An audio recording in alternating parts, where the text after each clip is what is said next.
சென்னை ஹைகோர்ட்ல இருந்து வந்திருக்க வேலை வாய்ப்பு என்ன அப்படிங்கிறத டீட்டெயிலா பார்க்கலாம். சென்னை ஹைகோர்ட்ல இருந்து டைபிஸ்ட் கிளர்க் காலி பணியிடம் நிரப்புவதற்கான பல அறிவிப்பு வெளியிட்டிருக்காங்க. சென்னை ஹைகோர்ட்டின் கீழ் இயங்கும் புதுச்சேரி மாவட்டத்தில் உள்ள நீதிமன்றங்களில் காலியாக உள்ள டைபிஸ்ட் மற்றும் கிளர்க் பணியிடம் நிரப்புவதற்கான அபிஷியல் அனௌன்ஸ்மெண்ட் வெளியிட்டிருக்காங்க. மொத்தமாக 51 காலி பணியிடம் நிரப்புவதற்கான அறிவிப்பு வெளியிட்டிருக்காங்க. இதுல டைபிஸ்ட் 13 காலி பணியிடமும் சம்பளத்தை பொறுத்த வரைக்கும் 19,900 +2 தேர்ச்சியுடன் ஆங்கில மற்றும் தமிழ் வழியில டைப்பிங் ஜூனியர் கிரேடு தேர்ச்சி பெற்றிருக்க வேண்டும். ஜூனியர் கிளர்க் 23 காலி பணியிடம் சம்பளத்தை பொறுத்த வரைக்கும் 19,900 அடிப்படை சம்பளமாக நிர்ணயம் செய்யப்பட்டுள்ளது. கல்வி தகுதியை பொறுத்த வரைக்கும் 12ஆம் வகுப்பு தேர்ச்சியுடன் தமிழ் மற்றும் ஆங்கில டைப்பிங் ஜூனியர் கிரேட் தேர்ச்சி பெற்றிருக்க வேண்டும். ஜூனியர் கிரேட் ஸ்டெனோ 9 காலி பணியிடம் நிரப்புவதற்கான அறிவிப்பு வெளியிட்டிருக்காங்க. சம்பளம் 25,500. கல்வி தகுதியை பொறுத்த வரைக்கும் 12ஆம் வகுப்பு தேர்ச்சியுடன் சுருக்கெழுத்து மற்றும் junior grade typing senior grade முடித்திருக்க வேண்டும். சீனியர் கிரேட் ஸ்டெனோ 6 காலி பணியிடம் நிரப்புவதற்கான அறிவிப்பு 35,400 அடிப்படை சம்பளம். ஏதேனும் ஒரு பட்ட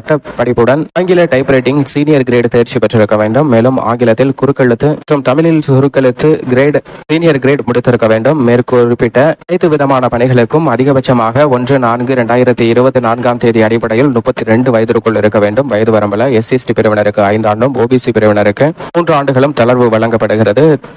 தேர்வு செய்யும் முறையை பொறுத்த வரைக்கும் எழுத்து தேர்வு, நேர்முக தேர்வு மற்றும் திறன் தேர்வு அடிப்படையில் தகுதியான நபர்கள் தேர்வு செய்யப்பட உள்ளனர். விண்ணப்பிப்பதற்கு அபிஷியல் இணையதளம் mhc.tn.gov.in என்ற இணையதளத்தில் விண்ணப்பிக்க வேண்டும். விண்ணப்பிப்பதற்கு கடைசி நாள் வரும் 23ஆம் தேதி.